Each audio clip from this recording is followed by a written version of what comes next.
أعوذ بالله من الشيطان الرجيم. بسم الله الرحمن الرحيم. السلام عليكم ورحمة الله وبركاته. إن الحمد لله نحمده ونستعينه ونستغفره ونعوذ بالله من شرور أنفسنا من سيئات أعمالنا. من يهده الله فلا مضل له ومن يضلل فلا هادي له. وأشهد أن لا إله إلا الله وحده لا شريك له وأشهد أن محمدا عبده ورسوله. يا أيها الذين آمنوا اتقوا الله حق تقاته ولا تموتن إلا وأنتم مسلمون.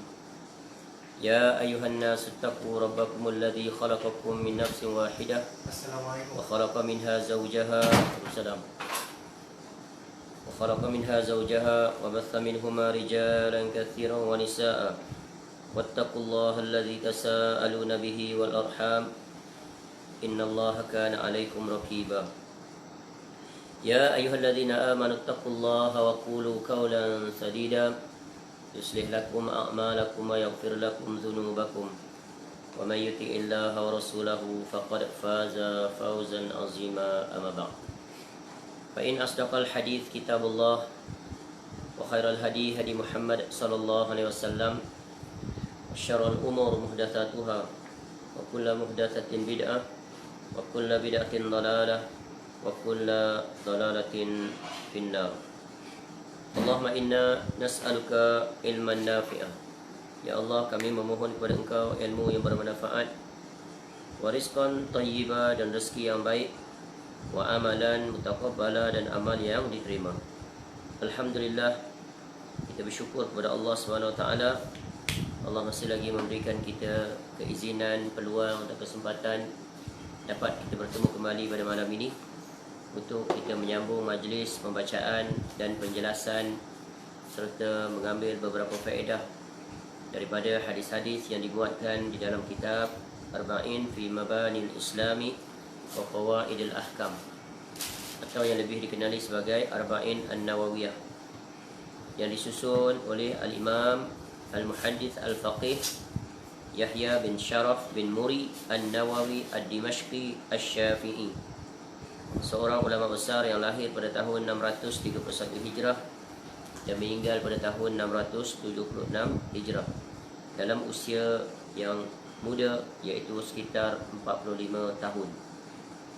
InsyaAllah kita telah sampai kepada hadis yang ke-38, Al-Haditsus Tsaminu Wath-Thalathun.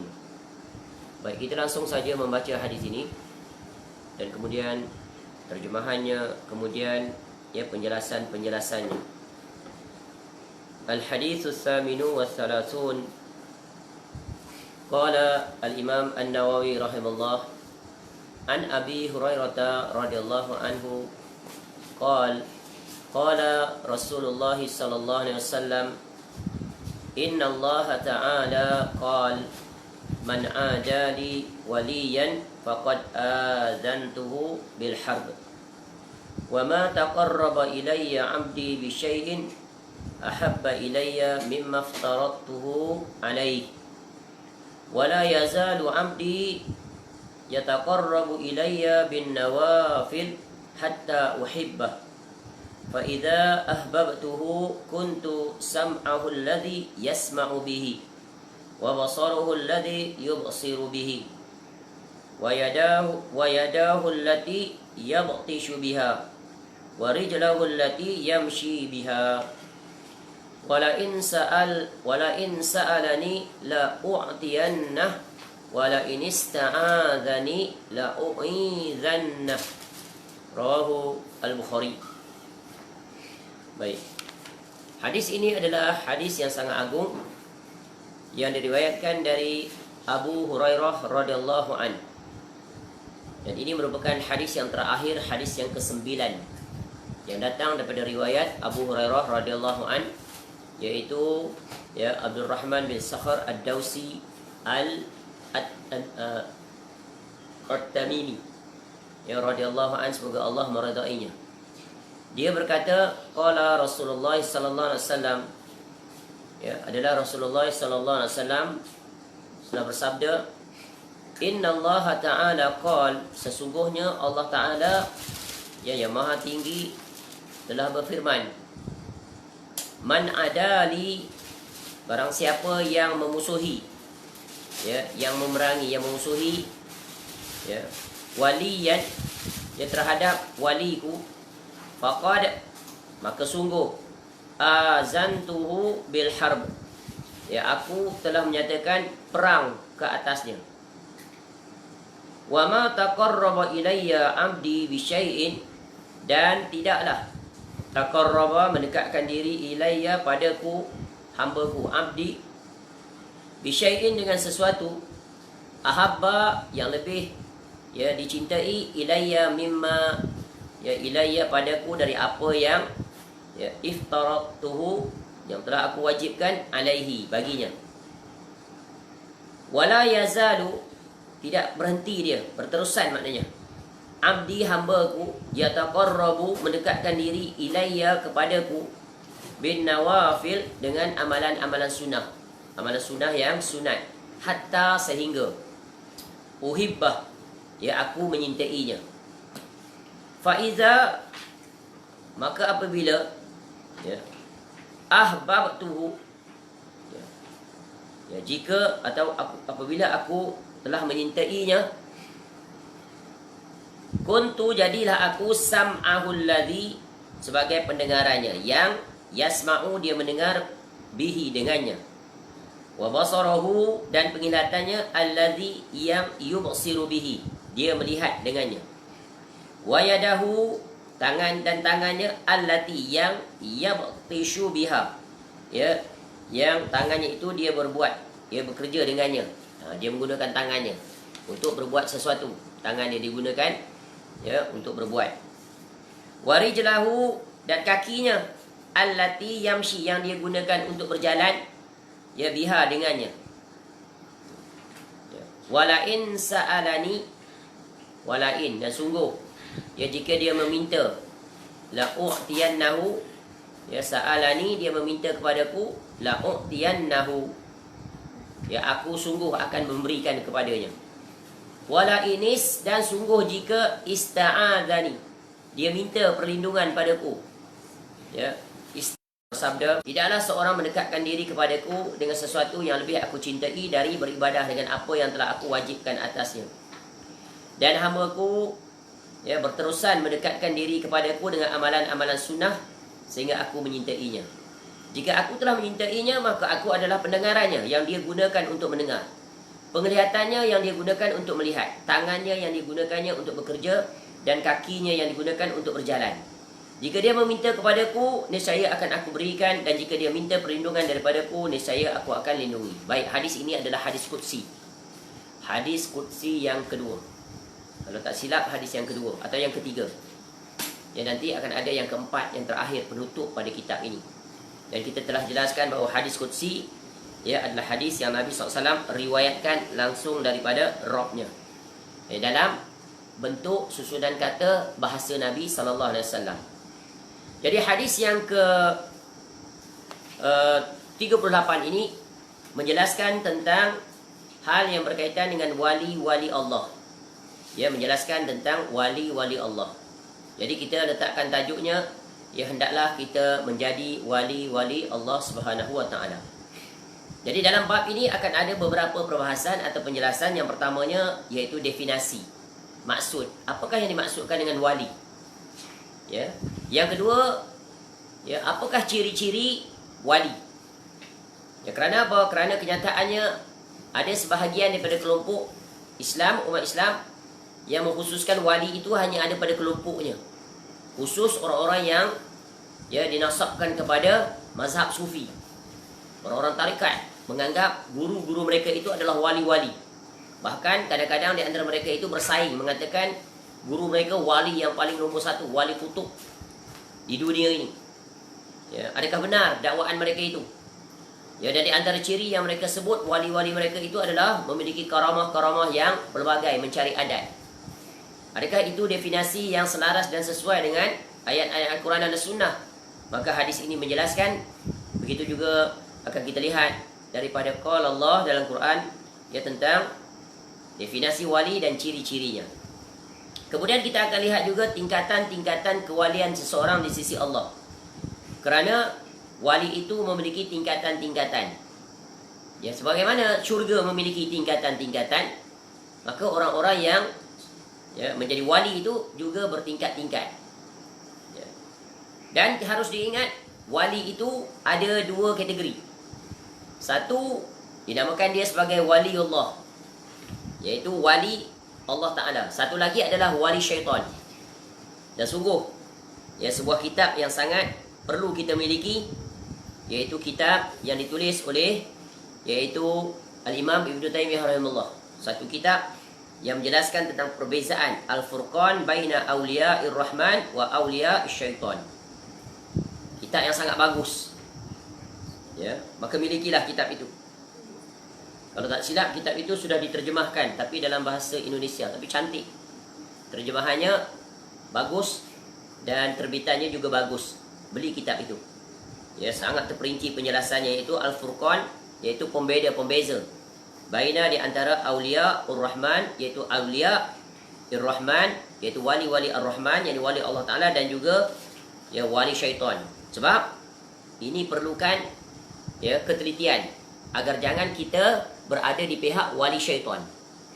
Hendaklah kita sentiasa berada di pihak wali Allah. Baik.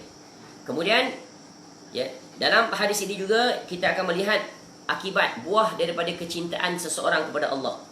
Maka apa yang Allah akan berikan kepadanya, kerana dia telah termasuk dalam kategori wali Allah. Kemudian hadis ini juga faedahnya nanti kita akan lihat, iaitu tentang larangan memusuhi wali Allah. Baik.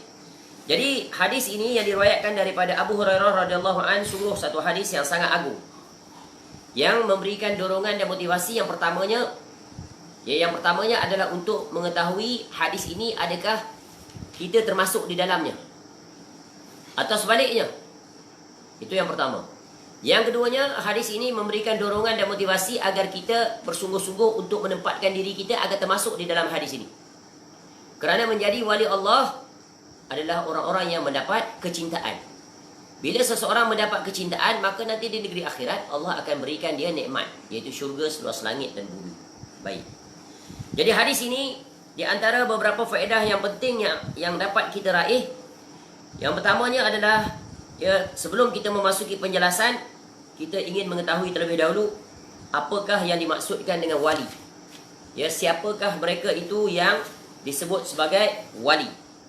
Baik, dari sudut bahasa, wali itu adalah, iaitu disebut di dalam, kalau kita rujuk kepada definisi maksud wali dari sudut bahasa dan sebagainya, wali itu adalah iaitu al-walayah, lawan daripada kata al-adawah, iaitu al-walayah, pembelaan.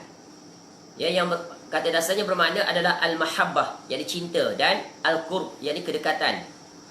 Maknanya kedekatan, kecintaan, pembelaan. Adapun al-adawah, lawan daripada al-walayah, iaitu permusuhan. Maknanya adalah al-bughdu, benci, dan al-bu'du, jauh. Jauh dekat dia. Jauh dan dekat dia dengan Allah Ta'ala. Jadi al-wali artinya adalah al-qarib, yang dekat. Orang yang dekat. Jadi al-wali itu adalah orang yang dekat dari sudut bahasa. Jadi kalau dari sudut istilah, maka wali itu adalah didefinisikan dalam hadis ini. Sebelum kita pergi kepada definisi dalam hadis ini, kita lihat definisi Al-Quranul Karim.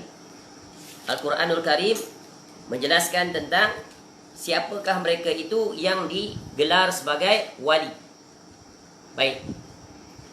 Contoh Allah sebut di dalam surah Al-Mumtahanah ayat 1. A'udzubillahi minasyaitonirrajim. Ya ayyuhalladzina amanu la tattakhizu aduwwi wa aduwwakum awliya. Wahai orang yang beriman, janganlah kamu menjadikan musuh-musuhku dan musuhmu sebagai teman-teman setia. Allah seru kepada orang beriman. Maknanya orang beriman, mereka adalah wali Allah.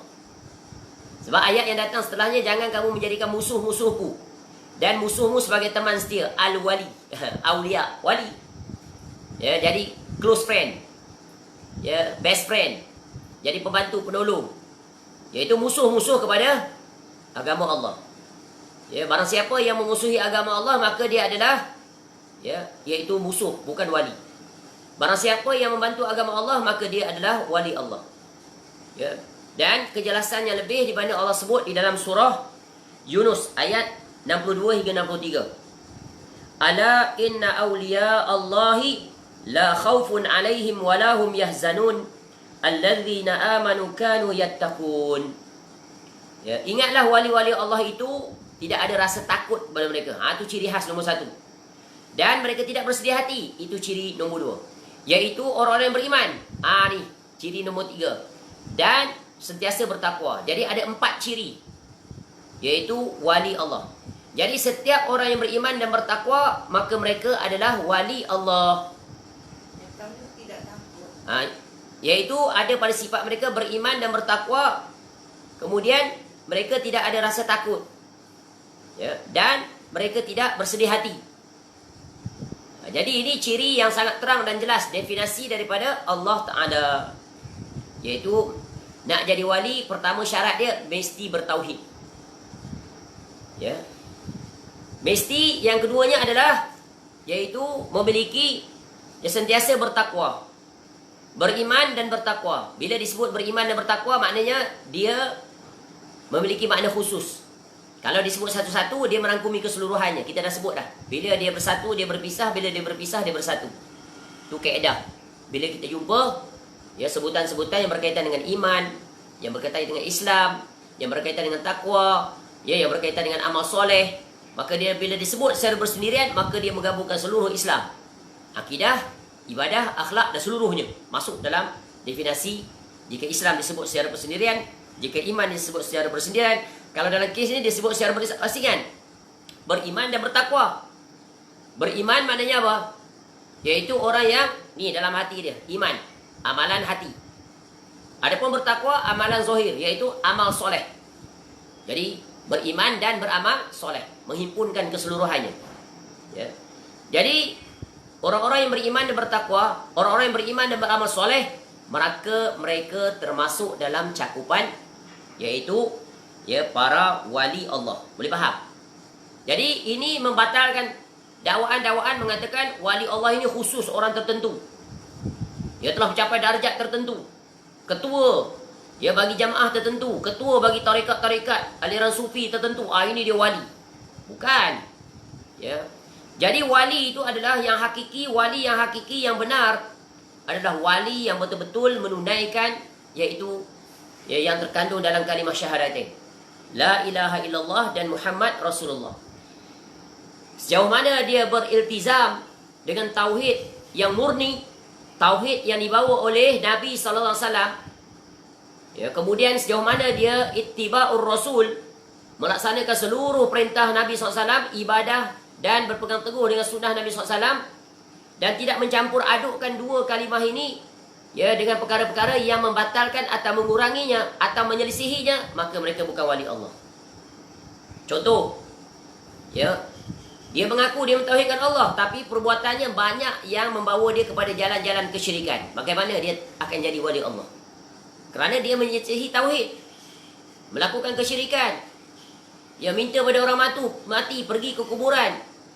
Dia percaya kepada ramalan, percaya kepada perkara ghaib yang datang daripada dukun-dukun, pemakai azimat dan sebagainya. Dia melakukan perkara-perkara yang mengurangi atau membatalkan terus tauhidnya. Tak mungkin dia jadi wali. Yang keduanya, iaitu wajib dia ittiba'ur rasul. Kalau dia menyelisihi sunnah Nabi SAW, dia terjerumus, bahkan jadi pelopor kepada perkara kebid'ahan. Bagaimana dia akan jadi wali? Tak akan. Sebab itu dia dua, wali syaitan atau wali Allah. Jadi wali yang sesungguhnya adalah wali yang menunaikan hak dalam kalimah, iaitu la ilaha illallah Muhammad Rasulullah. Iaitu yang kita ucapkan asyhadu an la ilaha illallah wa asyhadu anna Muhammadan abduhu wa rasuluh. La ilaha illallah, suci, murni, benar tauhid dia. Tauhid yang benar, pure. Purity dia 100%.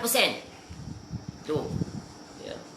Dan syahadah dia yang kedua, anna Muhammadan abduhu wa rasuluh, dia cuba untuk comply sebaik mungkin. Dua-duanya dia berusaha berjalan untuk mencapai kesempurnaan. Ya. Maka bila dia tunaikan dua hak ini, ya, khususnya yang berkaitan dengan hak Nabi SAW yang banyak diselisihi, iaitu bila dia mengikrarkan anna Muhammadan abduhu wa rasuluh, ya, maka bila dia memahami tentang kalimah Nabi SAW sebagai abdun, maka dia la yu'bad. Nabi SAW tak boleh diibadahi, tak boleh hulu padanya. Dan ini banyak diselisihi oleh orang-orang yang mengatasnamakan sufi dan tarikat itu. Melampau. Mereka melampaui batas dalam meletakkan Nabi SAW seolah-olah menghampiri posisi ketuhanan. Sehingga mereka meminta langsung pada Nabi SAW. Sehingga mereka, ya, mengatakan Nabi SAW datang dalam majlis mereka. Duduk di atas kerusi yang mereka sediakan. Berbicara dengan Nabi SAW. Bersalam dengan Nabi SAW di kuburannya. Keluar tangan Nabi SAW dari kuburan. Sungguh ini kedustaan di atas kedustaan. Ya. Yang keduanya adalah bahawa Nabi SAW adalah Rasul. Maka bila Rasul, la yukzab bal yuta'u wa yuttabak. Jadi Nabi SAW tak boleh didustai. Yang wajib dilakukan adalah, iaitu harus ditaati. Wajib ditaati dan diikuti. Maka tingkat seorang itu dari sudut kewaliannya di sisi Allah, jauh dekat dia, sangat bergantung sejauh mana jauh dekat dia dengan penunaian terhadap kalimah syahadatain. Makin meningkat dia, makin tinggi dia, ya, dengan, ya, asasnya yang wajib semua sama. Asas ini adalah wajib. Iaitu apa? Iaitu dalam, ya, bahagian kedua ucapan daripada hadis ini Nabi SAW nanti. Iaitu dengan dia tetap istiqamah tanpa gagal menunaikan kewajipan-kewajipan. Itu basic sebagai seorang Muslim yang mukmin. Kemudian naik dia dekat, makin dekat seseorang itu dengan amalan yang kedua ini. Dia makin bersungguh dia melakukan amalan-amalan sunnah. Ya, dengan mencontohi Nabi SAW, makin dekat, makin bersungguh dia mengikuti sunnah Nabi SAW, maka makin tinggi kewaliannya. Dan kewalian yang paling tinggi di kalangan manusia adalah Rasul sallallahu alaihi wasallam. Ya, jadi Nabi sallallahu alaihi wasallam adalah wali Allah yang tertinggi, terkemuncak, tidak ada bandingan. Ya, kerana mereka adalah, ya, orang-orang yang dipilih oleh Allah untuk menjadi utusannya. Ya, jadi seluruh rasul-rasul alaihi wassalatu wassalam adalah wali tingkat tertinggi, tidak ada tandingan. Ya, kemudian, ya, disusuli oleh para sahabat Nabi SAW. Ya, mereka adalah wali-wali Allah Ta'ala yang agung, yang tidak ada bandingan dan tidak ada tandingan sampai hari kiamat. Ya, jadi mereka adalah orang-orang mukmin yang bertakwa, yang takwa mereka itu kemuncak. Kerana apa kan tidak, para sahabat Nabi SAW, Allah berikan kemuliaan dan keistimewaan, iaitu berada ketika mana ayat-ayat Quran turun selama 23 tahun dan menerima langsung daripada Nabi SAW atau sesama sahabat. Ya, mereka generasi yang pertama. Ya, sebab itu para wali Allah yang paling utama adalah Abu Bakar As-Siddiq radhiyallahu an. Diikuti oleh Umar radhiyallahu an. Diikuti oleh Utsman radhiyallahu an. Diikuti oleh Ali radhiyallahu an, dan diikuti oleh sahabat-sahabat yang diberikan jaminan syurga. Namanya ta'yin disebut oleh Nabi SAW secara satu persatu. Kemudian begitulah seterusnya. Ya, para sahabat Nabi SAW yang ikut dalam peperangan dalam Baitul Ridwan, ya, peperangan Badar dan seluruhnya. Ya, maka mereka adalah, ya, para wali Allah yang agung. Boleh faham? Ya, kemudian datang seterusnya sampai di zaman kita akan tetap ada para wali. Barang siapa yang beriman dan bertakwa kepada Allah, menunaikan perintah Allah, berjalan di atas ikrar mereka yang benar terhadap kalimah syahadatain tadi, maka itu akan, ya, menentukan sejauh mana jauh atau dekat. Jadi maknanya orang-orang yang beriman dan bertakwa kepada Allah, yang berpegang teguh dengan hadis, yang berpegang teguh dengan Al-Quran, berjalan di atas manhaj salaf, ya, teguh di atas tauhid, menjauhkan diri sejauh-jauhnya daripada kesyirikan, ya, berpegang teguh berjalan di atas sunnah Nabi SAW dan menjauhkan diri daripada bid'ah, ya, dan sekutu-sekutunya, maka mereka sungguh mencapai darjat yang tinggi di sisi Allah Ta'ala. Baik, itu kesimpulan penting, ya, tentang wali. Baik, jadi pintu-pintu untuk menjadi wali-wali Allah sangat terbuka luas. Sangat terbuka luas. Ya, semua orang berpeluang untuk menjadi wali Allah. Ya, dan berkata Ibnu Hajar Al-Asqalani rahimahullah, ya, apa katanya? Yang dimaksudkan dengan wali-wali Allah adalah orang yang mengenal Allah. Ma'rifatullah, mengenal Allah dengan benar, dengan cara pemahaman para salaf. Sebab itu wajib kita mempelajari tentang akidah salaf. Kerana mereka adalah orang yang paling kenal Allah Ta'ala. Kerana apa? Mereka kenal Allah Ta'ala menerusi qala Allah wa qala Rasul. Tidak ada campur tangan daripada anasi-anasi, unsur-unsur, ya, pemahaman daripada luar Islam. Jadi apa yang mereka fahami itu pure, original, bersih, suci. Ya, tak terkontaminasi, not contaminated by foreign, ya, ideas. Tak terpengaruh mereka dengan pemikiran-pemikiran asing. Jadi mereka berjalan di atas jalannya Nabi SAW. Ya, itulah dinamakan mereka itu orang-orang yang Rabbani, diketuai oleh para ulama yang Rabbani. Jadi Al-Hafiz Ibn Hajar Al-Asqalani rahimahullah menyebutkan yang dimaksudkan dengan wali Allah adalah orang yang mengenal Allah dengan cara Al-Quran dan As-Sunnah dan ditopang dengan akal yang sihat. Kemudian selalu melaksanakan ketaatan kepadanya, istiqamah. Ya. Maknanya istiqamah itulah kemuncak kewalian seseorang. Istiqamah di atas apa? Di atas anta'mala bi ta'atillah ala nurin minallah tarju thawab Allah. Wa anta trukal maksiat Allah ala nurin minallah takhafu iqab Allah. Itulah dia wali. Iaitu istiqamah dia dalam melaksanakan amal ibadah. Ya. Taat kepada Allah. Ya, mereka tidak pernah meninggalkan perkara yang wajib. Mereka menunaikan yang wajib di atas panduan Al-Quran dan As-Sunnah. Dan mereka sangat yakin dan percaya terhadap balasan yang Allah akan berikan kepada mereka, iaitu pahala. Jadi kemuncaknya syurga. Dan pada masa yang sama mereka sangat teliti dan berhati-hati menjauhkan diri mereka sejauh-jauhnya daripada melakukan kemaksiatan.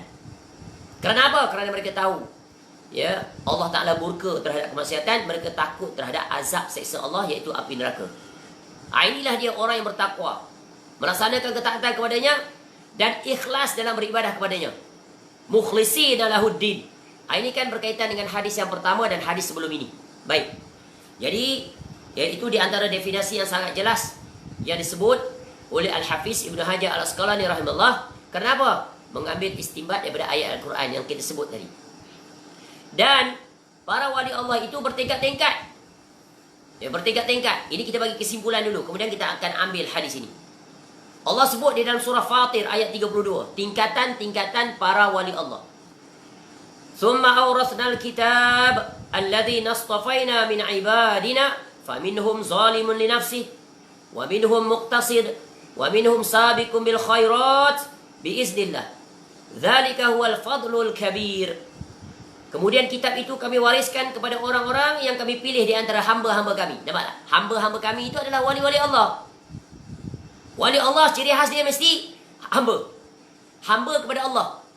Bila Allah berikan kita gelaran hamba, sungguh kita termasuk dalam wali-wali Allah.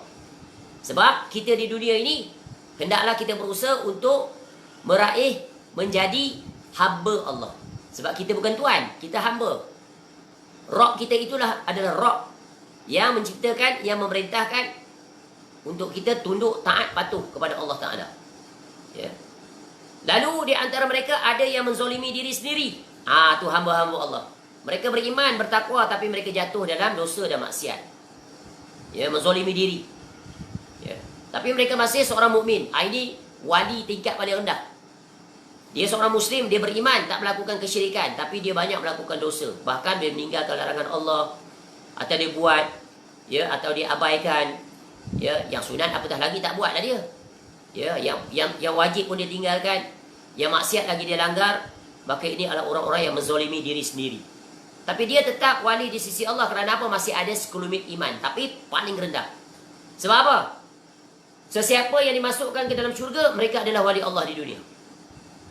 Nanti ada orang beriman diumbankan ke dalam neraka terlebih dahulu, tapi masuk syurga juga akhirnya.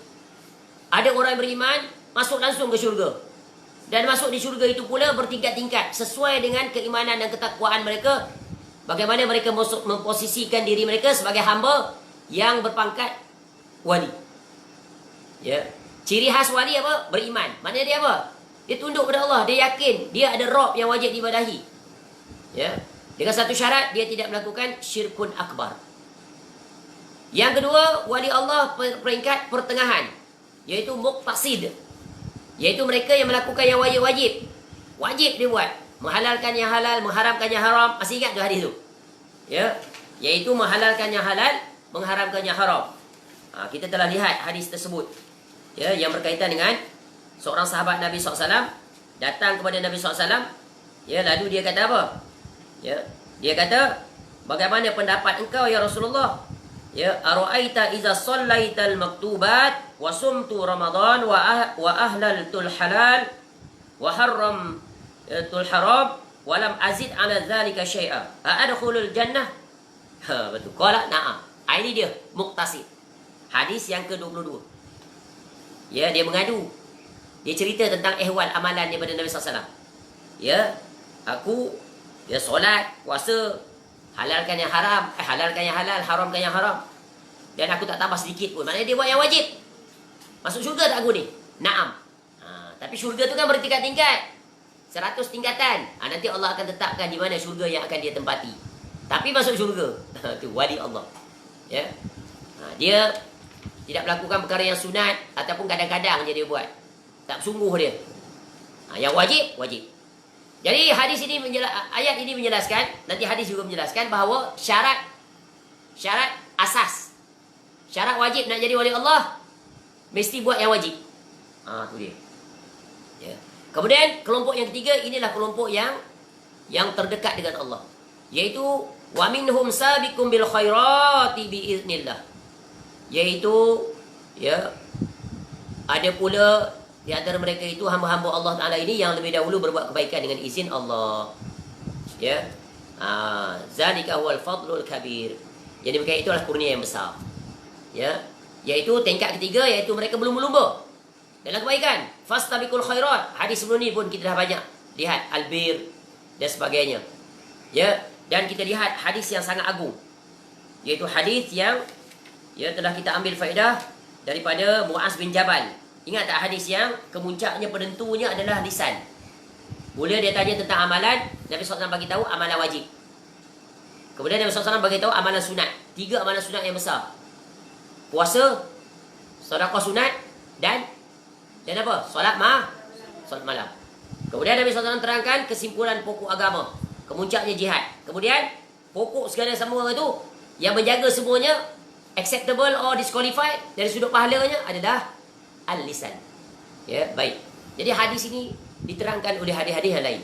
Jadi wali Allah yang paling utama adalah, yaitu tingkat yang tertinggi, mereka berlumba-lumba dalam kebaikan. Ya, di samping mereka istiqamah di atas yang wajib dan yang sunnah, mereka menghilangkan meninggalkan yang haram dan makruh. Dan mereka juga tidak berlampau-lampauan dalam perkara yang harus.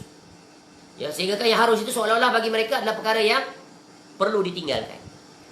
Jadi ini adalah tingkatan para wali. Ya, wadih, jelas. Jelas Jadi jangan tertipu dengan dakwaan-dakwaan wali itu mesti ada ciri tertentu. Ya, wali itu mesti ada karamah. Wali yang tertinggi adalah para rasul. Yang nomor 1 tu adalah yang dalam Quran tadi sebut, yaitu wa minhum faminhum zalimun li nafsi. Mereka menzalimi diri mereka. Mereka seorang muslim, beriman, tak melakukan kesyirikan, tapi banyak melakukan pelanggaran Allah, bermaksiat dan sebagainya. Ya. Jadi kaedahnya senang je. Siapa wali, ukurannya nanti di negeri akhirat, dia masuk syurga. Maka siapa saja yang masuk syurga, maka dia adalah wali Allah. Faham? Sebab wali Allah itu siapa? Hamba-hamba Allah.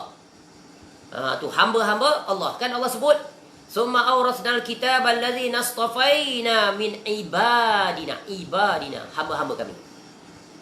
Hamba-hamba kami yang pedomannya adalah siapa? Kitab. Umat Islam, dia jahat macam mana pun, bila dia ajukan pada mereka, kamu beriman tak dengan Al-Quran? Beriman dia. Kamu sayang tak pada Al-Quran? Sayang, walaupun tak pandai baca. Ya, dia tak akan menghinakan Al-Quran. Di rumah dia ada Al-Quran, walaupun dia tak pernah baca, dia tak pandai baca, tetap ada Quran. Dia simpan, dia elok, dia letak di tempat yang tinggi. Tak pandai baca, dia pegang, dia sayang, dia cium Quran tu. Dia tak berani nak menghinakan Quran, letak di bawah, dia pijak-pijak, tak berani. Jahat macam mana pun dia. Itu paling minima. Ya, tapi orang seperti ini tentu mendapat kemurkaan Allah sebab tak menunaikan hak Allah. Boleh faham? Ya, jadi sungguh ini menjelaskan tentang perkara yang sangat agung. Ya. Jadi wali-wali Allah itu tidak memiliki ciri khas yang nampak secara zahir dari sudut perkara yang mencarikan adat. Ya, tetapi wali-wali Allah itu mereka dicirikan dengan jauh dekat dia mereka dalam ketaatan mereka kepada Allah. Ya. Jadi para wali Allah tidak memiliki sesuatu yang membezakan mereka. Dan manusia umumnya dengan perkara-perkara yang harus, ya mereka tidak berbeza dalam hal pakaian, dalam ciri khas penampilan. Bukan maknanya bila seorang berpakaian serban, jubah, lipan janggut dan sebagainya, mereka wali. Tinggi mereka berbanding dengan orang yang tak pakai jubah. Tak, bukan itu ukuran dia. Ya, sebab itulah berkata ya Al-Imam Ibnu Taimiyah rahimahullah, ya, ada orang di kelompok tertentu dia menganggap wali itu bila memiliki karamah, perkara yang mencari adat. Ya, sebenarnya tidak. Sebab orang-orang yang diistidrajkan oleh Allah pun boleh menunjukkan perkara yang mencari adat. Ya. Yang menunjukkan kadang-kadang dianggap orang gila pun wali. Orang yang teranjang pun wali. Ini definisi mana dia pakai ini? Ini definisi wali syaitan, bukan wali Allah. Wali Allah tak akan sekali-kali melanggar syariat. Ya, syariat itu adalah penting. Ada kelompok dia kata apa? Syariat-syariat ni tak penting. Yang pentingnya adalah ya, iaitu hakikat. Tu wali syaitan namanya. Kalau dia berucap demikian, sah itu adalah wali syaitan. Ya. Apa bukti dia untuk mengatakan dia wali syaitan? Secara mutlak. Sebab apa? Nabi SAW. Siapa yang paling tinggi sekali makrifat kepada Allah? Siapa yang telah mencapai makam hakikat? Rasulullah SAW. Bahkan Rasulullah sampai bertemu Allah Ta'ala untuk menerima perintah solat melepasi langit yang ketujuh. Nabi SAW solat tak? Nabi SAW solat tak? Solat. Nabi SAW berzikir tak? Nabi SAW baca Quran tak? Nabi berpuasa tak? Ni kebatilan di atas kebatilan. Tapi sayang, orang-orang yang tersesatkan oleh syaitan menjadikan mereka itu sebagai tokoh-tokoh yang ditokohkan. Ya. Ini ajaran sesat, ajaran batin, ajaran daripada pemahaman kufur. Murtad dia keluar daripada musyrikun kafirun. Ya, kerana apa? Kerana mereka telah menyelisihi Rasulullah sallallahu alaihi wasallam. Seolah-olah apa dia? Mereka lebih hebat daripada Nabi SAW. Ya. Sampai mengatakan mereka tu makrifat hakikat tak perlu solat. Ya. Sampai mengatakan mereka telah bersatu dengan Allah Ta'ala. Sungguh. Ya wal iyazubillah. Ya. Maka syaitan telah berjaya menyesatkan mereka dan orang-orang yang mengikuti mereka. Ya, camkan perkara ini. Ya, sebab itulah ya, meletakkan karamah itu sebagai salah satu ciri atau syarat ya untuk seseorang itu dipanggil sebagai, digelarkan sebagai wali, bukan kaedah Islam. Ya. Karamah yang sebenarnya bagi seorang wali itu adalah sejauh mana dia dapat menetapi makam istiqamah terhadap penunaian hak kalimah syahadah. Makin dia kukuh dekat kepada tauhid, menjaga tauhidnya daripada sebarang kesyirikan, makin bersungguh di atas sunnah Nabi SAW, menjauhi daripada bidah, maka makin tinggi kewalian dari sisi Allah. Istiqamah itulah kemuncak seorang, kewalian seseorang. Sebab itu berkata Ibnu Taimiyah rahimahullah, kita selalu sebut ni, innama ghayatul karamah luzumul istiqamah. Ya.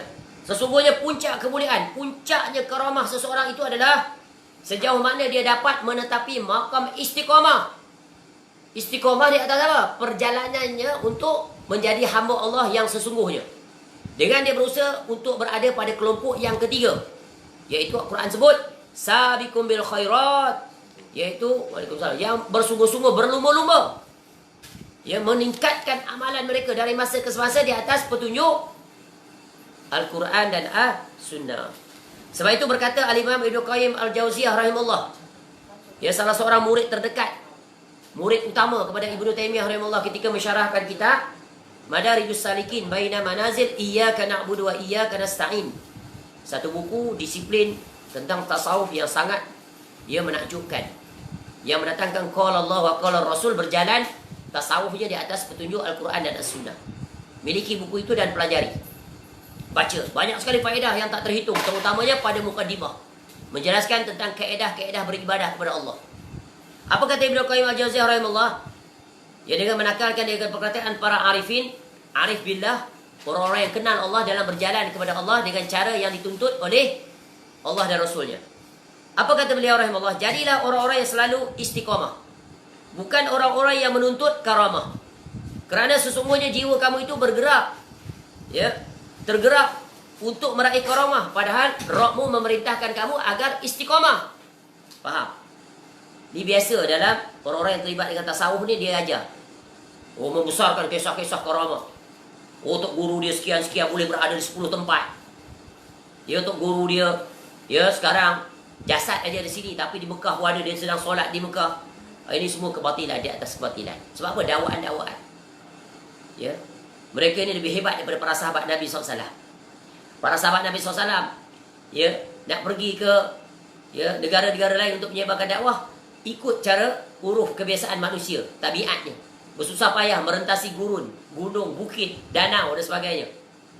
Berpeluh, berletih, bersusah, berpayah. Tiba-tiba dia kata Tok Guru dia boleh berada di pelbagai tempat. Ya, Tok Gurunya sekarang sedang solat berjemaah di Masjidil Haram. Ini semuanya pembohongan. Dan kalau benar-benar berlaku, tak boleh dijadikan dalil. Bukan. Ya, itu bukan ya semestinya menunjukkan dia wali Allah, bukan. Ya. Wali Allah adalah orang yang memiliki 3 ciri, 4 ciri tadi. Apa dia? Apa 4 ciri tadi? Dalam surah Yunus, ala inna awliya Allahi la khaufun alaihim wa lahum yahzanun. Alladzina amanu wa kanu yattaqun. Ya, surah Yunus ayat 62 hingga 63. Baik. Itu kesimpulan-kesimpulan penting yang kita nak sampaikan. Ya. Baik. Jadi, ya, penjelasan ini adalah perkara yang sangat penting. Berkata salah seorang ulama yang mensyarahkan kitab Arba'in An-Nawawiyah, iaitu Syekh Mustafa Bugha rahimahullah. Ya, dalam kitabnya Al-Wafi fi Syarhi ya Arba'in An-Nawawiyah. Apa kata beliau rahimahullah? Kesalahan terbesar yang terjadi kepada kehidupan kaum muslimin masa kini adalah mereka membatasi sebutan wali itu kepada sebahagian kecil golongan. Syekh-syekh tarikat ni lah khususnya, sufi-sufi ni. Ya. Padahal sebenarnya dari zaman ke zaman, generasi ke generasi, sebutan wali itu ialah sebutan yang dinisbahkan kepada golongan, ya, iaitu orang-orang yang ya, beriman dan bertakwa, dan mereka itu tak terbatas, tak terhitung. Ya, siapa saja yang memenuhi ciri tadi, wali. Cuma di antara mereka itu ada yang mengungguli, yang disebut oleh para ulama sebagai wali, dengan karenah-karenah yang ada pada diri mereka. Karenah yang pertama, ciri tadi, iaitu ni, ya, tidak ada rasa takut, tidak bersedih hati, beriman dan bertakwa. Mereka itu adalah ulama Rabbani di kalangan umat yang sangat terkenal. Disebut mereka itu oleh para ulama wali dengan ciri-ciri yang dipersetujui. Contoh siapa? Contoh Imam Nawawi rahimahullah ni. Dia adalah disebut oleh para ulama, dia adalah wali Allah, di antara wali Allah yang teratas. Kerana apa? Lihat karamahnya yang paling agung, yang tetap sekarang exist. The existence of his karamah rahimahullah adalah ilmu dia. Jadi sebab itu para ulama mengatakan karamah seorang ulama itu yang paling mulia, yang paling agung adalah ilmu yang dia warisi, yang tidak ada orang yang tidak bermanfaat, tidak berhajat kepadanya. Itulah dia karamah kemuncak bagi seorang, ya, khususnya tentu dilihat pada para ulama. Jadi berhati-hati. Sebab itu hadis ini menyebutkan di hujungnya, jangan memusuhi wali di awalnya. Ya, baik, kita langsung saja masuk kepada penjelasan ya terhadap hadis ini. Kita lihat pertama, Allah telah mengisytiharkan. Qala Rasulullah SAW, Inna Allah Ta'ala qal. Ya, sesungguhnya Allah Ta'ala telah berfirman, Man adali waliyan faqad azantuhu bil harb. Ya.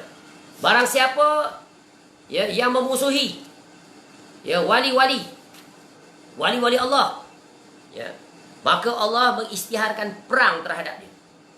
Ya. Maknanya apa?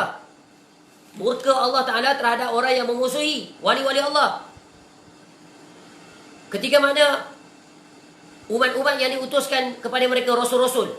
Rasul-rasul itu kan wali Allah yang paling agung. Dimusuhi oleh kaumnya, apa jadi? Allah perangi mereka, betul kan? Allah turunkan bala, hancur mereka itu semuanya. Ya, di zaman Nabi SAW, dimusuhi Nabi SAW, maka Allah juga hancurkan mereka. Ya, ditumpaskan mereka dalam medan pertempuran jihad. Mati mereka itu dalam keadaan yang hina. Ya. Jadi jangan sekali-kali memusuhi para ulama Rabbani, yang kita tahu mereka itu sangat berpegang teguh dengan Al-Quran dan As-Sunnah. Ya, berdiri di atasnya, mengingatkan umat, jangan berani-berani mencuba-cuba ya memberikan gelar-gelar buruk. Kerana sesungguhnya nanti dihidup di dunia lagi, Allah akan seksa dia. Seksa bagaimana? Mereka tidak mendapat petunjuk, dijauhkan daripada rahmat Allah. Jiwa mereka tak pernah tenang. Amal ibadah mereka menyelisihi. Ya, bagaimana mereka akan selamat nanti di negeri akhirat. Dan nanti di negeri akhirat, orang-orang yang mereka perangi itu, mereka tuduh dan beri gelar-gelar buruk dan pelbagai lagi, orang itu nanti akan menuntut haknya.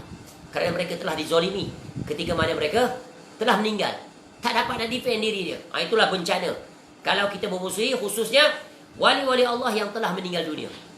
Ya, bagaimana kita nak defend diri kita di negeri akhirat? Kerana apa? Allah Ta'ala sendiri nanti yang akan memerangi mereka itu di dunia dan di negeri akhirat. Jadi ingat, jangan sekali-kali kita memusuhi para wali Allah.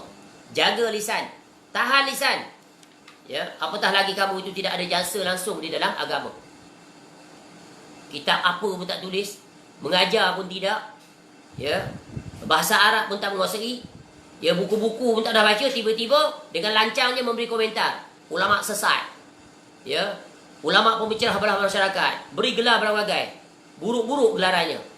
Ya, macam-macam. Nanti kamu akan jadi orang yang muflis. Ya, tak.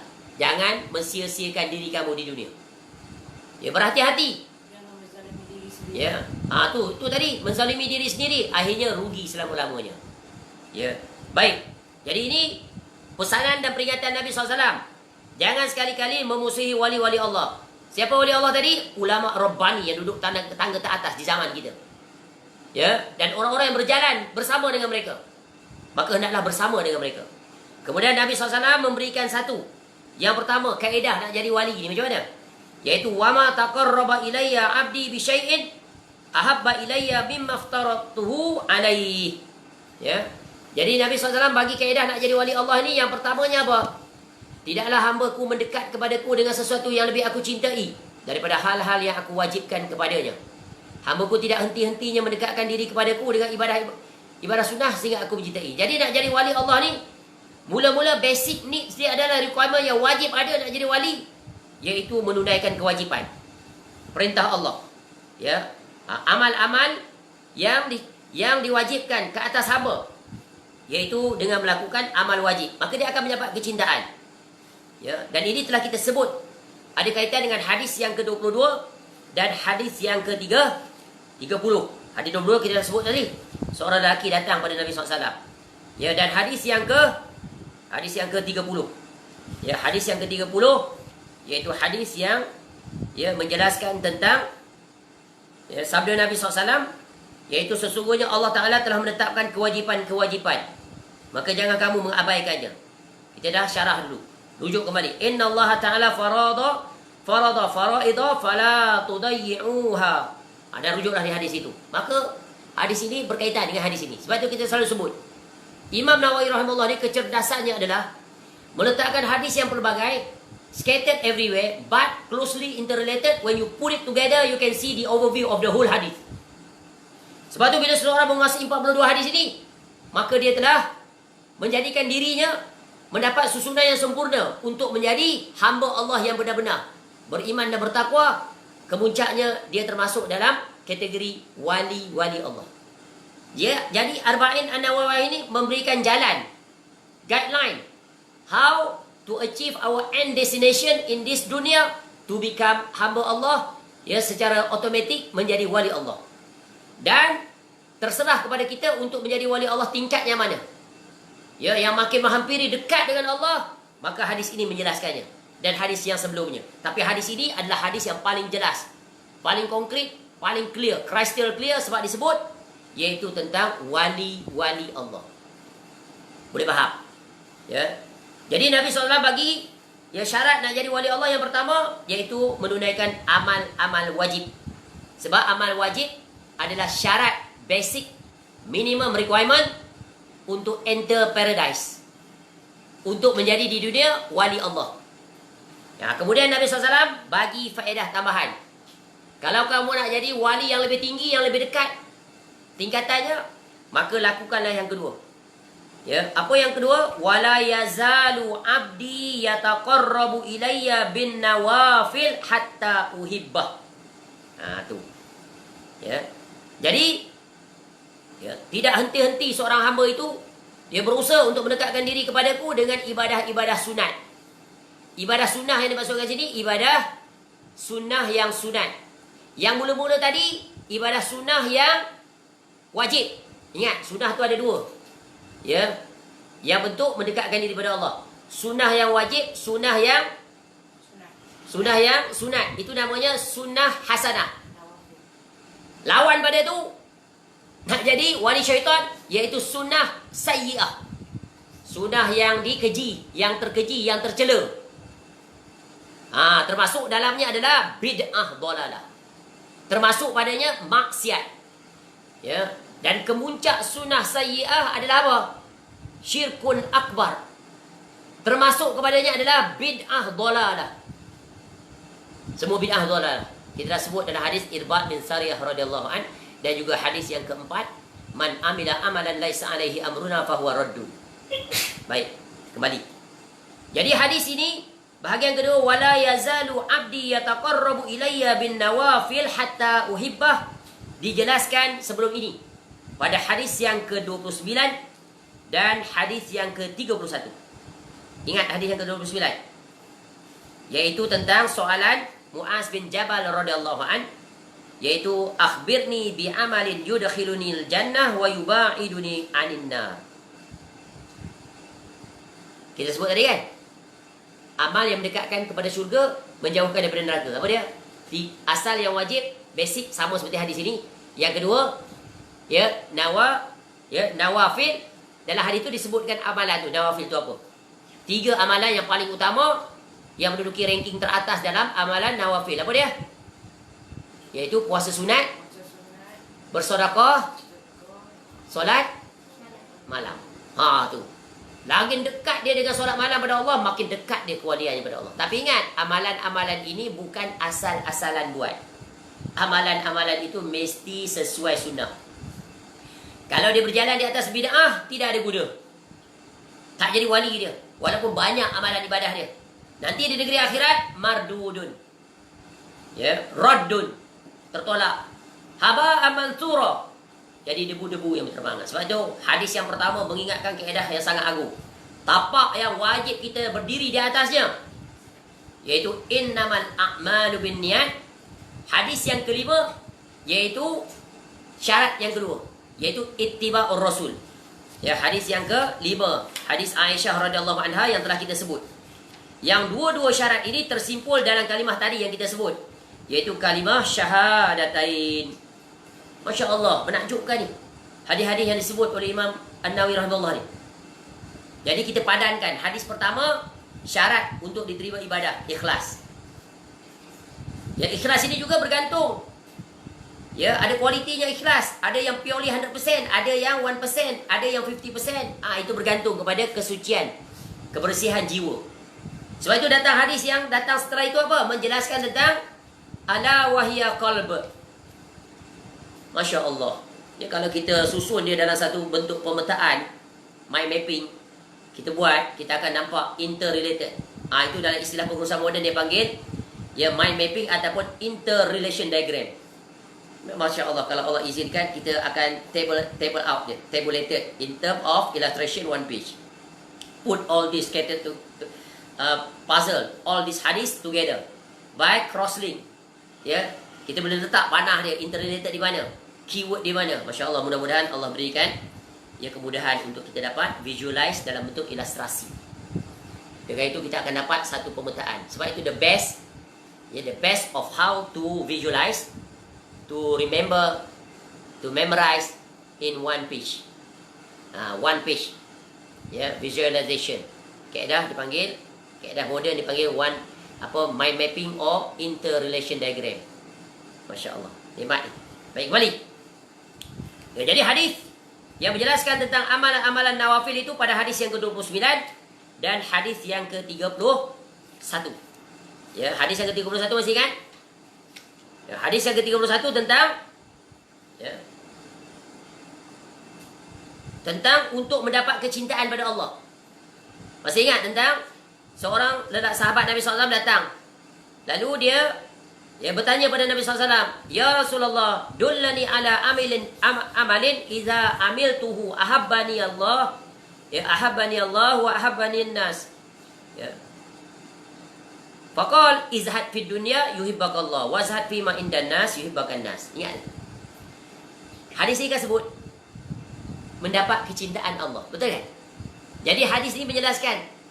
Dia tanya, "Ya Rasulullah, bagi tahu aku satu amalan yang bila aku buat Allah cinta pada aku." Izhad fid dunya yuhibbakallah. Kamu zuhud terhadap dunia. Jangan terkasima, jangan tertipu, jangan jadikan dunia sebagai matlamat. Sebab bila orang terkasima, tertipu, cinta pada dunia, dia akan abaikan kewajipan daripada Allah.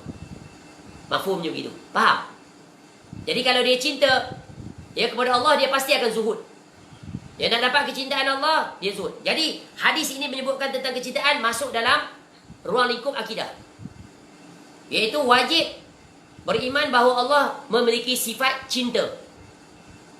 Sebab itu di antara kekurangan dan kelemahan sifat 20, banyak sifat-sifat Allah tak termasuk di dalamnya. Contoh, Allah memiliki sifat cinta, tak belajar dalam sifat 20. Allah murka, tak belajar dalam sifat 20. Allah redha, tak ada dalam sifat 20. Ya. Dan banyak lagi. Ya, Allah Maha Pengampun, itu sifat Allah. Allah Maha Merahmati, tak masuk dalam sifat 20. Nampak tak? Sebab tu belajar tentang sifat Allah ni adalah daripada Quran dan hadis. Sehingga seorang ulama menyusun kitab tentang nama-nama dan sifat Allah lebih daripada 100 atau menghampiri 200. Yang diambil daripada Quran dan hadis. Jadi kalau sekadar belajar sifat 20, bagaimana kita akan mencapai kesempurnaan makrifat kita kepada Allah? Bila kita tak makrifat kepada Allah dengan benar, maka kecintaan kita kurang. Makin kita kenal manusia, Allah ni dikenali dengan nama-nama dan sifat dia. Sebab itu ilmu yang paling wajib, ilmu nombor 1, ya, adalah ilmu yang berkaitan dengan makrifatullah. Iaitu ilmu apa? Al-ilmu, iaitu mentauhidkan Allah, al-asma' was sifat, dengan mendatangkan dalil Quran dan hadis. Sebab itu mengenal Allah, jalan yang tepat, jalan yang selamat, jalan yang benar, jalan yang dituntut adalah Quran. Buka saja Quran, mula-mula sekali dah mula dengan mengenal Allah. A'udzubillahi minasyaitonir rajim. Aku memohon perlindungan dengan nama Allah, daripada Allah. Allah itu kan nama, salah satu nama Allah. Nama Allah yang paling agung adalah Allah. Ya. Bismillahirrahmanirrahim. Bila kita belajar kaedah asma wa sifat, setiap nama Allah Ta'ala, dia pasti sifat Allah Ta'ala. Tidak sebaliknya.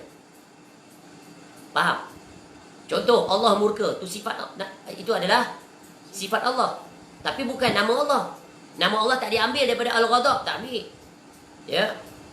Ya. Allah contoh di sini, iaitu ya, Allah cinta. Al-Hub. Ya. Allah memiliki sifat cinta. Tak diambil daripada sifat cinta Allah itu nama cinta, tak. Yang Maha Cinta. Jadi sebab itu penting, wajib belajar tauhid al-asma' was sifat. Maka kita akan dapat kejelasan secara komprehensif. Tapi kalau belajar sifat 20, tak akan ditemui semua sifat-sifat. Jadi bagaimana kita nak dapat makrifat yang benar pada Allah? Sebab tu kita selalu ulang, belajar mengenali Allah adalah menerusi Al-Quran, menerusi hadis Nabi SAW. Dan para ulama salaf berjalan di atas tariqah ini, mereka memudahkan jalan itu dengan menulis kitab-kitab khusus. Seperti kitab ya tauhid asma' was sifat. Ya, kalau tak silap seperti Al-Imam Ibnu Khuzaimah, ya, dan sebagainya, ulama-ulama yang datang kemudian, ya, ulama muasirin menulis kitab seperti Syekh Abdul Razak bin Muhsin Al-Abbad hafizahullah taala. Kitab Tauhid Al-Asma' was Sifat. Pelajari kitab itu. Maka kita akan menampakkan kecintaan, makin kenal kita dengan Allah. Maka bila kita kenal Allah, makin dekatlah kita dengan Allah. Makin tinggilah tingkat kewalian kita di sisi Allah Subhanahu wa taala. Jadi ini adalah tingkat yang tinggi. Makin banyak dia melakukan amalan-amalan nawafil, ya, maka makin dekat dia dengan Allah. Orang yang sentiasa menghidupkan malam tak sama dengan orang yang tidak menghidupkan malam, betul kan? Orang yang banyak berpuasa sunat tak sama dengan orang yang tak memperbanyakkan puasa sunat. Makin banyak amalan-amalan sunat, maka dia makin dekat dengan Allah. Orang yang sentiasa membaca Al-Quran dan mengambil faedah membaca Al-Quran tak sama kedudukan dengan orang yang membaca Al-Quran dan mentadaburinya. Tak sama. Tak akan sekali-kali sama. Sebab apa? Dia hanya membaca. Yang ini membaca dan memahami. Dan tak sama pula dengan orang yang membaca, memahami dan melaksanakan. Lagi tak sama. Boleh faham? Jadi makin dekat mereka itu dengan menunaikan tuntutan-tuntutan Allah, dan makin jauh mereka daripada melakukan kemaksiatan, makin bertambah amalan-amalan sunnah yang sunat, maka makin tinggilah darjat mereka di sisi Allah Subhanahu wa taala, maka makin tinggilah cinta Allah kepada mereka. Itulah dia para wali. Ya, bagaimana mungkin nak jadi wali kalau melakukan kesyirikan? Macam mana nak jadi wali kalau melakukan amal-amal bid'ah? Tak mungkin. Takkan ada wali di kalangan pelaku-pelaku kesyirikan dan pelaku-pelaku bid'ah. Tak mungkin. Itu kata para ulama. Baik. Kemudian Nabi SAW menyambung. Ya, apa kata Nabi SAW setelah menyebut dua perkara yang sangat penting sebagai guideline, panduan untuk kita menjadi wali-wali Allah. Dan Nabi SAW berikan faedah tambahan. Apa consequence? Ya, bahagian pertama tentang larangan memusuhi wali. Apa akibat? Bahagian kedua dan bahagian ketiga, ucapan Nabi SAW menjelaskan kriteria dan ciri-ciri action plan to be taken. How to become wali Allah. It's up to you to decide. Kategori mana kamu nak jadi wali Allah ni? Ya, kategori yang disebut dalam Al-Quran tadi, iaitu faminhum zalimun li nafsih au wa minhum muqtasid wa minhum sabiqun bil khairat. It's up to you to decide. Sebab apa? Hidup di dunia ni Allah bagi kita pilihan. Ya. Two choices. Ke syurga atau ke neraka. Nak masuk syurga pula ada choices dia. Which syurga you want to be? Yang paling tinggi, yang paling pertengahan, di atasnya Arash Ar-Rahman, daripada yang mengalir sungai-sungai ke dalam syurga, iaitu syurga yang paling tinggi, syurga Firdaus. Itu wali paling tinggi. Dan wali paling tinggi itu adalah 4. Kamu boleh pilih salah satunya. Ya. Tapi satu yang pertama kamu tak boleh pilih. Sebab kamu pilih macam mana usaha pun tak akan dapat. Iaitu tingkat yang pertama adalah para anbiya. Ma'al ladzina an'amta 'alaihim minan nabiyyin. Anbiya tak boleh. Ya, mustahil. Kita bukan anbiya, dah tutup dah. Ya. Yang kedua adalah para siddiqin. Ini ada peluang. Tapi very qalil, sedikit. Siddiqin bukan senang. Orang yang membenarkan. Tauhidnya pure, sunnahnya pun pure. Ittiba Rasul pure, ya, tauhid pun pure. Para sahabat contohnya. Betul kan? Siddiqin, mereka membenarkan apa saja yang Nabi SAW sampaikan, qala Allah wa qala Rasul, sami'na wa ata'na. Tak macam kita, sami'na wa bahasna, sami'na wa radna, tolak. Ya. Tu. Apa lagi? Yang ketiga adalah para syuhada. Ni ada peluang. Ya, ada peluang walaupun tak nampak peluang di zaman sekarang. Tapi kalau kita berdoa, ya, kita mati dalam keadaan kita berniat untuk mati syahid, dapat pahala orang mati syahid. Ya, para sahabat telah mendahului. Ya, mereka bukan siddiqin saja, bukan siddiqin saja, mereka juga adalah syuhada, bukan syuhada saja, mereka juga masuk dalam kelompok 4. Solihin. Kita last kali ni insya-Allah peluang besar. Terbuka sampai bila-bila. Ya, baik. Jadi Nabi SAW seterusnya menyebutkan, ya, iaitu tentang consequence, akibat daripada kita menjadi wali-wali Allah. Ya. Tu. Fa iza ahbabtuhu. Ya, maka apabila kata Allah, aku telah mencintainya. Ni wali-wali tadi, hamba-hambanya. Ya. Kuntu, jadilah aku sam'ahul ladzi yasma'u bihi. Ya, maka jadilah aku sebagai pendengarannya yang dia mendengar.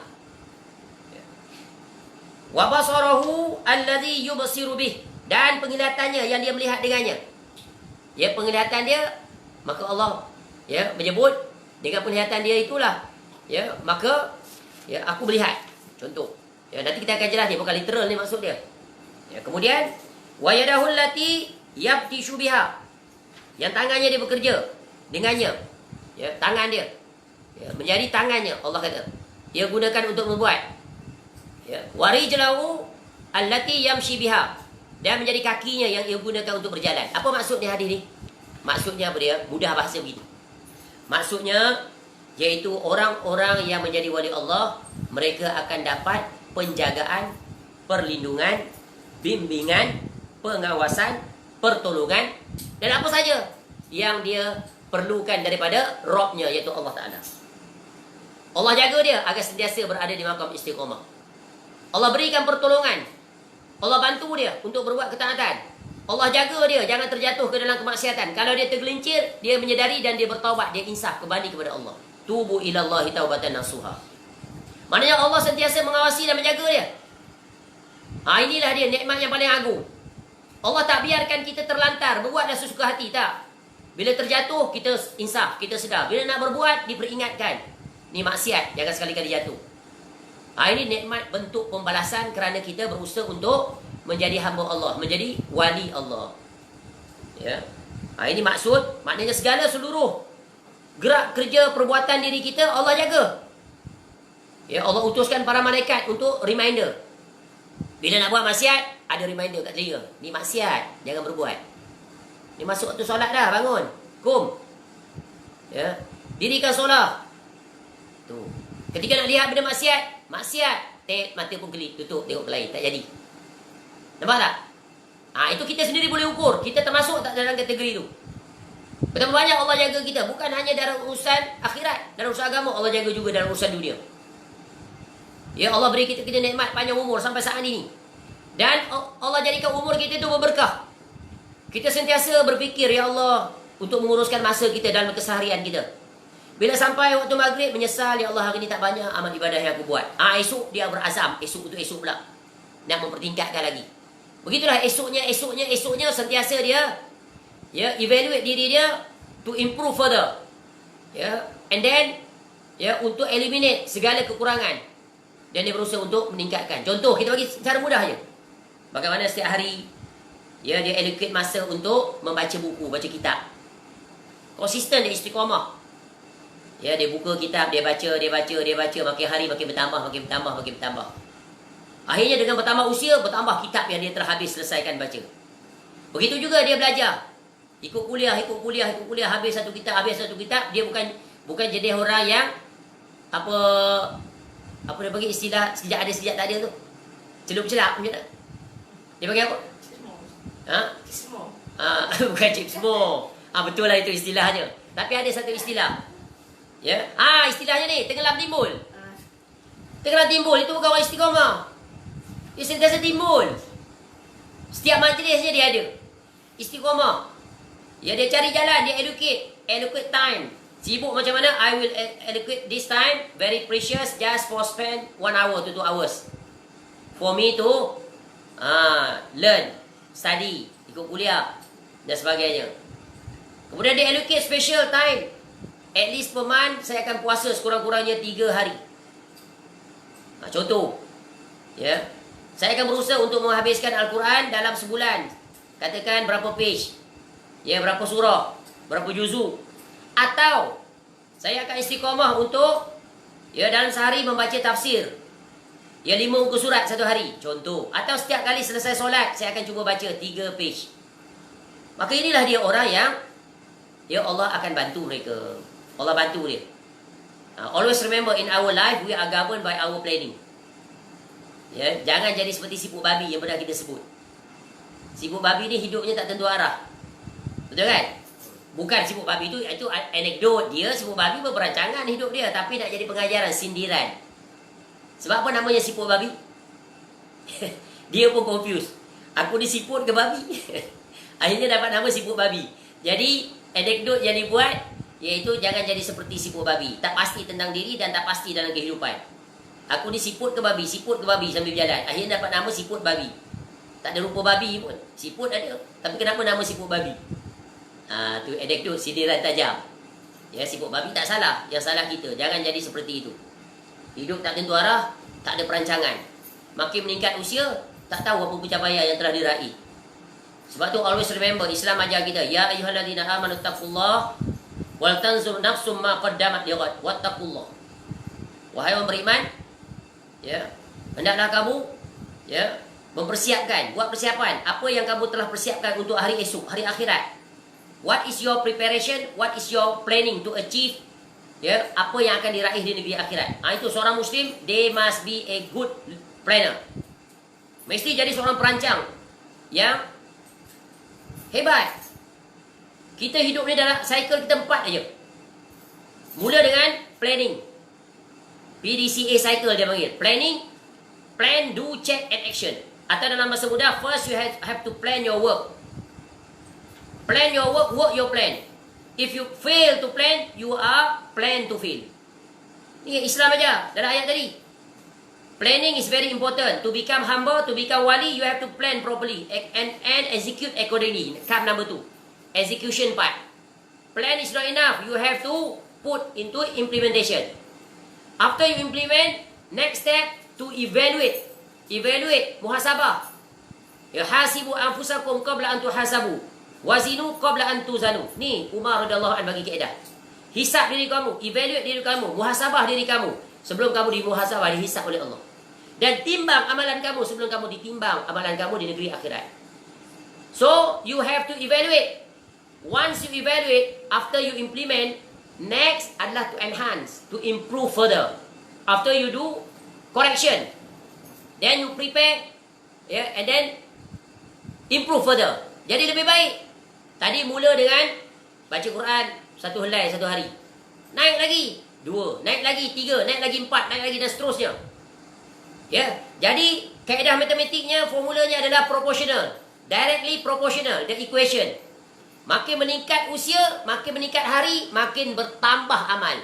Itu proportion siapa aja? Nabi SAW. Kita selalu sebut hadis tu. Khairun nas man tala umuruhu wa hasuna amaluhu. That's the best principle of our life. Makin meningkat umur, makin terbaik amal dia. Amal apa ni? Amal akhirat. Makin dekat perhambaan dia, makin meningkat kewalian dia di sisi Allah Subhanahu Wa Taala. Maka sungguh hadis ini sangat agung.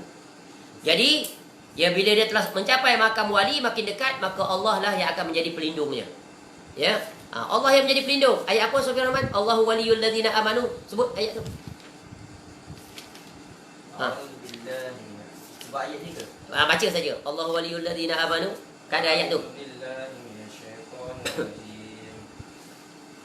Allahu waliyul ladzina amanu yukhrijukum minaz zulumati ilan nur walladzina kafaru awliya'uhumut taghut yukhrijunahum minan nuri ilaz zulumat ulaika ashabun nari hum fiha khalidun. Cukup. Surah Al-Baqarah. Al-Baqarah ayat 257. Tengok. Allah lah pelindung orang yang beriman. Ni kan Allah lindungi kita tadi. Dengan apa? Segala kerja buat kita Allah atur. Allah jaga kita. Ingat tak? Sebenarnya apa yang disebut di sini iaitu sinonim dengan hadis yang kita sebut sebelum ini. Didetailkan pada hadis yang ke-19. Ingat lagi. Ya gulam, inni u'allimuka kalimat. Ihfazillah. Ihfazillah. Ni dia. Nampak tak? Bila kita jaga Allah, Allah jaga kita. Tu ayat apa tu yang istiqamah? Innal ladzina qalu rabbuna Allah tsumma istaqamu tatanazzalu alaihimul malaikah alla takhafu wa la tahzanu wa abshiru billati sambung. Al-jannah tu. Wa abshiru billati bil jannati allati kuntum tu'adun. Surah Fussilat. Ini semua interrelated ayatnya. Masya Allah. Saling lengkap melengkapi, saling menjelaskan. Jadi orang beriman istiqamah. Nampak tak? Luzumul istiqamah. Itulah dia. Luzumul istiqamah itu tadi. Innama ghayatul karamah luzumul istiqamah. Sungguh satu perkataan yang sangat indah, penuh dengan hikmah, menjelaskan tentang tahap kewalian. Jadi ayat tadi yang kita baca, dia mengeluarkan mereka dari kegelapan kepada cahaya. Tengok Allah bimbing. Orang yang beriman, Allah menjadi wali kepada orang beriman. Sebab orang beriman adalah wali Allah. Allah jaga. Allah keluarkan mereka dari kegelapan pada cahaya, menjadi orang yang benar-benar beriman. Dan orang-orang kafir, ni wali syaitan. Walladzina kafaru awliya'uhumut taghut yukhrijunahum minan nuri ila zulmat. Kecelakaan bagi mereka ini. Orang kafir, pelindung-pelindung mereka syaitan, yang mengeluarkan mereka dari cahaya kepada kegelapan. Dia duduk di atas cahaya, masuk kegelapan. Gelap masa depan. Itu bukaedah dia. Mereka itulah penghuni neraka, mereka kekal di dalamnya. Masya Allah. Jadi, bahagian yang ketiga, daripada 4 bahagian. Bahagian pertama, bahagian kedua, bahagian ketiga. Dan bahagian yang terakhir, apa kata Nabi SAW, iaitu Wala in sa'alani la'u'tiyannah. Wala in ista'adzani la'u'izannah. Ya, sungguh jika dia meminta kepadaku, maka aku akan beri. Mintalah. Bila seorang hamba, seorang wali Allah minta, Allah kabulkan. Tidak Allah kabulkan di dunia, Allah tahan, Allah akan beri di negeri akhirat. Sebab tu wali-wali Allah makin dekat dia dengan Allah, makin keras. Ya. Makin teruk ujian dia. Makin dia makin dekat dengan Allah, makin keras ujian dia. Betul tak? Siapa yang paling keras sekali ujian terhadap mereka itu? Para Rasul. Padahal boleh saja Allah mudahkan, lorongkan kemudahan bagi Nabi SAW. Betul kan? Nabi SAW sampai berdarah, sampai termasuk berjihad, nyaris wafat. Ya. Berlapar Nabi SAW sepanjang usia dia sampai wafat. Ya. Betapa Nabi SAW diuji. Kerana apa? Nabi SAW nak tunjuk, ya, tentang betapa kena berusahanya untuk kita menjadi benar-benar hamba Allah. Ya, sebab kemuliaan seorang hamba di dunia selagi Allah dah tunjuk. Ditunjuk bagaimana? Iaitu Allah muliakan dia. Walaupun manusia satu dunia yang membenci dia, tapi di sisi Allah dia mulia. Bagaimana Allah tunjukkan kemuliaan? Allah berikan dia tanda-tanda. Di antara tandanya kita sebut dah tadi, kemuncaknya, ya, ilmu mereka bermanfaat. Bagaimana Allah muliakan mereka? Mereka mati dalam keadaan, ya, istiqamah di atas tauhid, di atas sunnah. Ya. Allah gazetkan mereka dalam suratul Fajr. Kita selalu sebut ayat ini juga. Ya ayatuhan nafsul mutmainnah, irji'i ila rabbiki radiyatan mardiyah, fadkhuli fi ibadi wadkhuli jannati. Itulah dia kemuncak keberuntungan. Bila kita mati, Allah panggil kita dengan panggilan kasih sayang. Ya ibadi. Nikmat tadi. Nikmat ni. Ingat lagi, dalam ni ada satu hadis Allah panggil kita dengan kasih sayang. Hadis iaitu yang apa? Yang melarang, Allah larang kita melakukan apa? Melakukan apa? Ingat lagi tak? Larangan melakukan kezoliman. Hadis kursi yang pertama. Hadis nombor berapa Kita tengok senarai. Tak ingat. Hadis kursi. Hadis yang ada di atas lah. Ya. Iaitu hadis yang ke, cuba tengok. Ya, larangan berbuat zalim. Cuba tengok. Nanti kita akan buat, setelah habis 42 hadis ni, insya-Allah kita akan buat conclusion, summary. Hadis yang berapa cari? Ya. Iaitu hadis yang ke-30. Betul? Tengok hadis 30. Hadis yang ke-30. Bukan. Hadis lain. Hadis tentang kezaliman. Rasa ada dia. Ini dia. Hadis ke-24. Tengok Allah panggil kita dengan panggilan kasih sayang. Ya, hadis qudsi. Berapa kali Allah panggil ya ibadi? 10 kali. Ya ibadi. Inni haramtu zulma ala nafsi ila akhir hadis. Ulang kaji balik hadis ni. Bila Allah panggil ya ibadi, maknanya Allah sayang. Gelaran yang paling mulia bagi seorang insan di dunia, hamba. Tengok Allah sebut pada Nabi SAW dengan panggilan kasih sayang apa? Hamba. Subhanalladzi asra bi 'abdihi. Sambung. Subhanalladzi asra bi 'abdihi lailan minal masjidil haram ila al masjidil aqsa alladzi barakna hawlahu linuriyahu min ayatina innahu huwas samiul basir. Tengok di ayat yang pertama, surah Al-Isra. Maha suci Allah yang telah memperjalankan hamba-Nya. Siapa? Nabi SAW.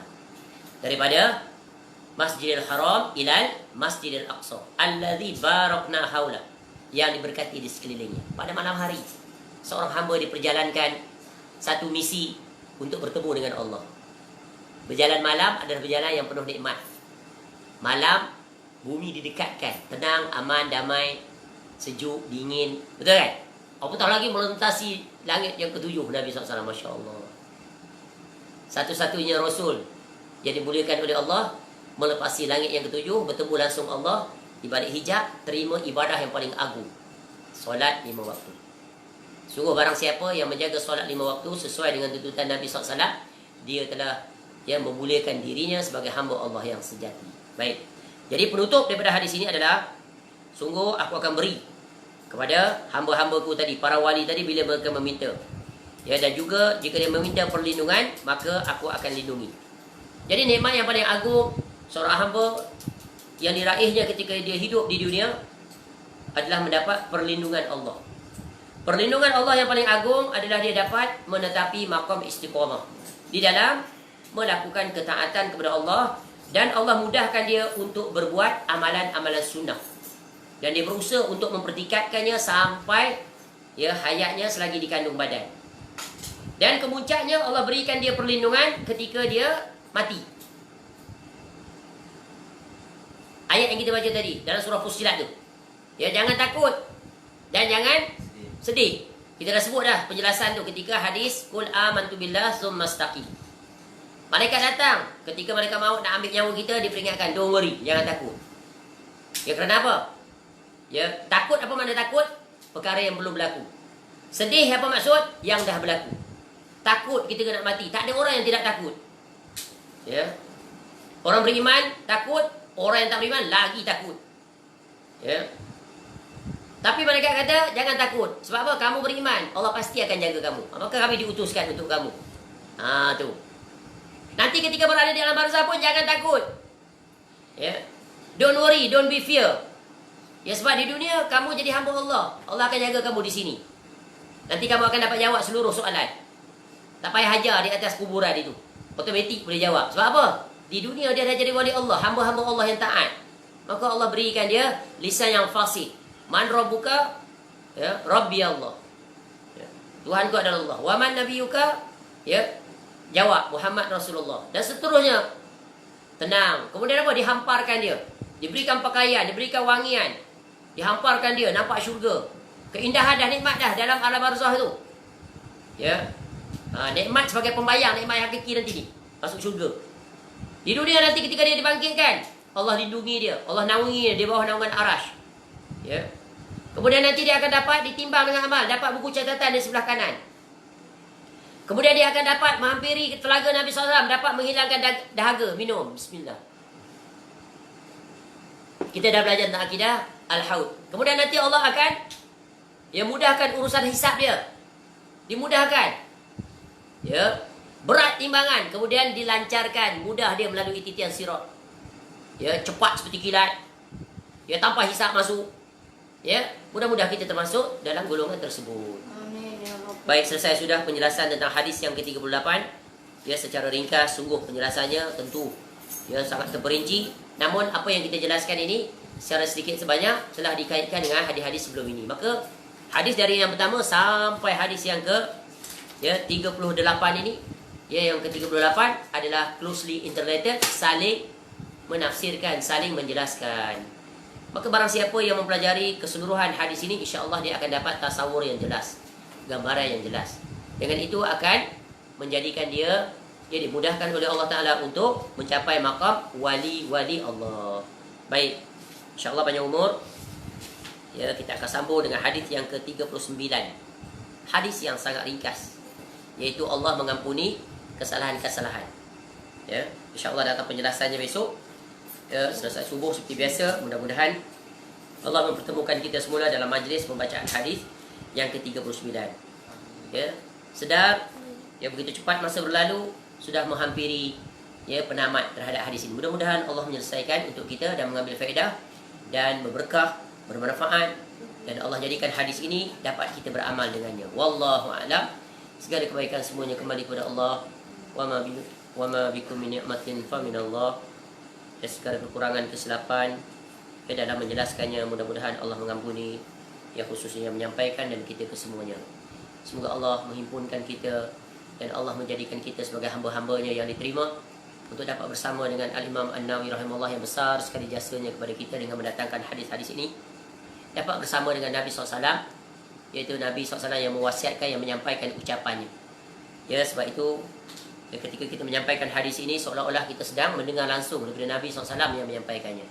Dan kita menjaga adabnya, maka mudah-mudahan itu kita mendapat syafaat Nabi SAW dan dapat bersama di dalam syurga Firdaus ma'alladzina an'amta alaihim من النبيين والصديقين والشهداء والصالحين وحسن أولئك رفيقا والله أعلم سبحانك اللهم وبحمدك أستغفرك وأتوب إليك صلى الله على نبينا محمد وعلى آله وصحبه وسلم وآخر دعوانا أن الحمد لله رب العالمين السلام عليكم ورحمة الله وبركاته